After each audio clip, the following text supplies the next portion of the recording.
नहीं, मेरा मेरा सीधा साथ साथ ये है। होली का दिन है, जुम्मा साल में 52 बार आता है, होली साल में एक बार।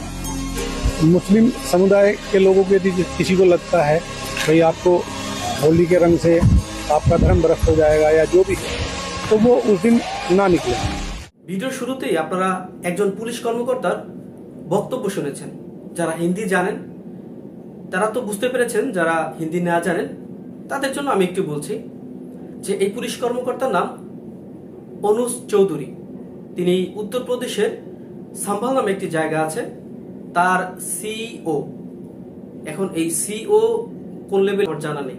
যাই হোক, বর্তমানে ভারতে হোলির প্রস্তুতি চলছে, তাদের হোলি চলে এসেছে। তো সবাই হোলি পালন করবে, রঙের খেলা খেলবে। তো সেই ইস্যু নিয়ে মুসলিমদের সাথে বড় ধরনের কন্ট্রোভার্সি সৃষ্টি করছে। আর সেই ভিডিওগুলো সোশ্যাল মিডিয়ায় ভাইরাল হচ্ছে, আপনারা হয়তো অনেকে দেখেছেন।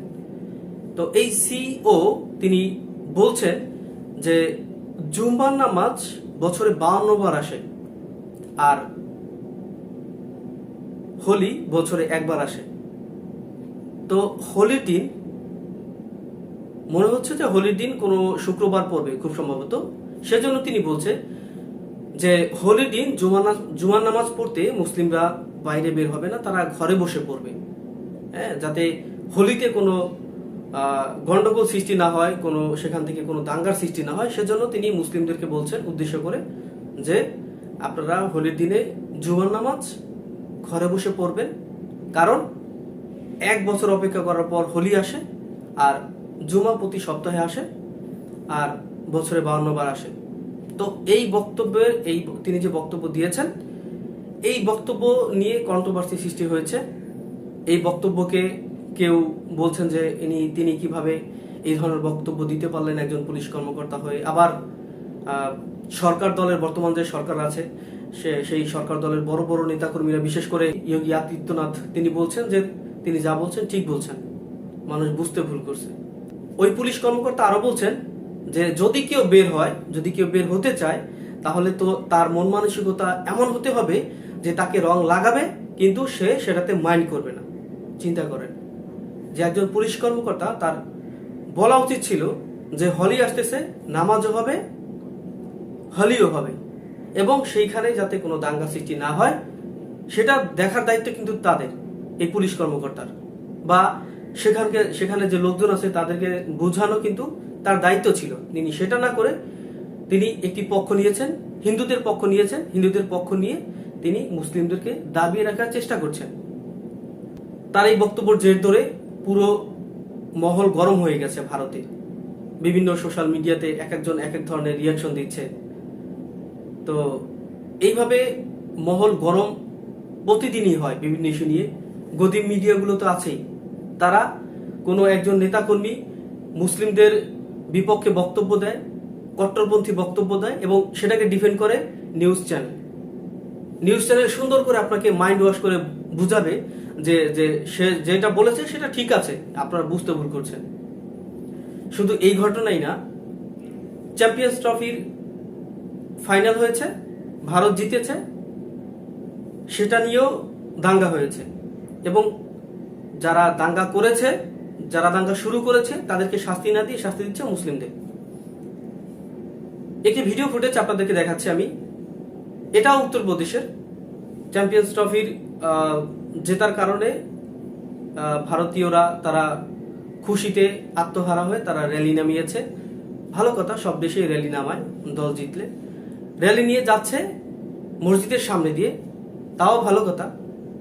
তারাবি নামাজ পড়তেছে মুসলিমরা, সেই নামাজের মধ্যে মসজিদের ভিতরে সুতার যে বোমগুলো আছে সেইগুলো ধরে মেরেছে, ধোঁয়ায় ভরে গেছে।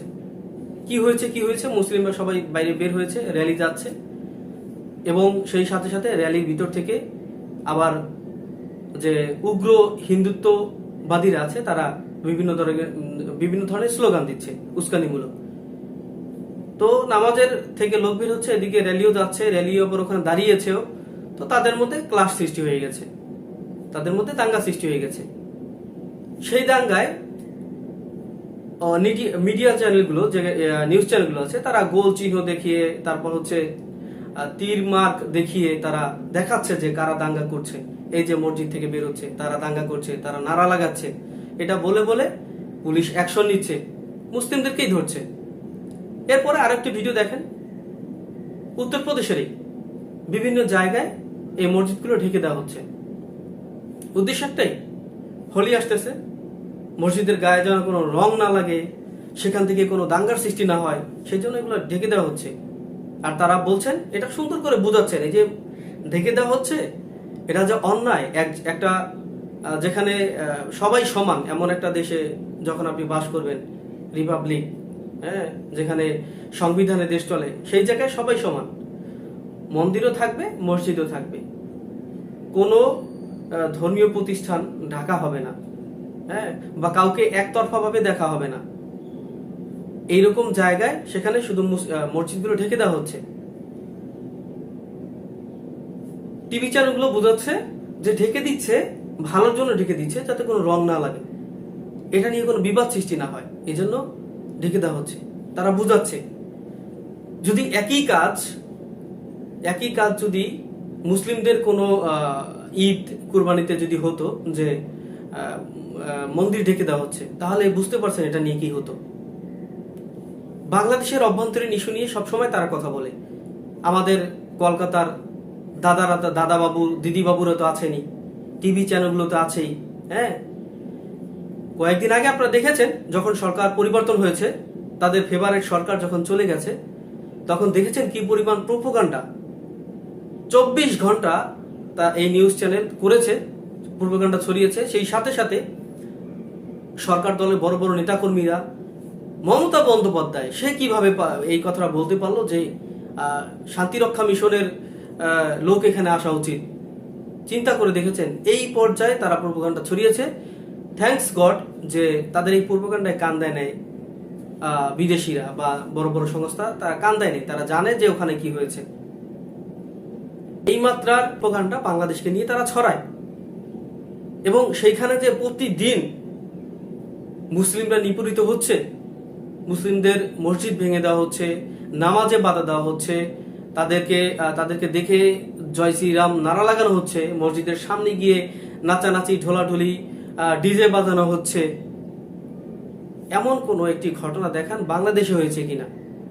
বাংলাদেশের যে ইস্যুগুলো নিয়ে আপনারা কথা বলেন, এটা সময় সময়, হ্যাঁ, কোনো সংকট সৃষ্টি হইলে তখন কোনো হিন্দুদের উপরে হামলা হয়, আদারওয়াইজ কখনো কারোর উপরে হামলা হয় না।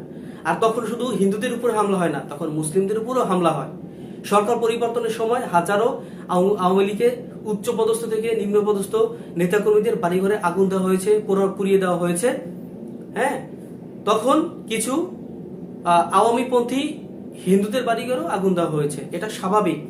কারণ আপনারা বুঝতে হবে, যে হিন্দুদের উপরে আক্রমণ করা হয়েছে বা বাড়িঘর জ্বালানো হয়েছে, তারা আওয়ামী লীগ পন্থী ছিল, তাদেরটাও জ্বালানো হয়েছে, হিন্দুদেরটাও জ্বালানো হয়েছে, মুসলিমেরটাও জ্বালানো হয়েছে।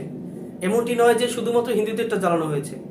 আপনারা মাশরাফির বাড়ি দেখিয়ে, মাশরাফি মুর্তজা তার বাড়ি দেখিয়ে বলছেন যে হিন্দুদের বাড়ি, লিটন দাসের বাড়িতে আগুন দেওয়া হয়েছে। এই পর্যায়ে মিথ্যা কথা আপনারা বলতে পারেন। আপনারা আসছেন আমাদের জ্ঞান দিতে,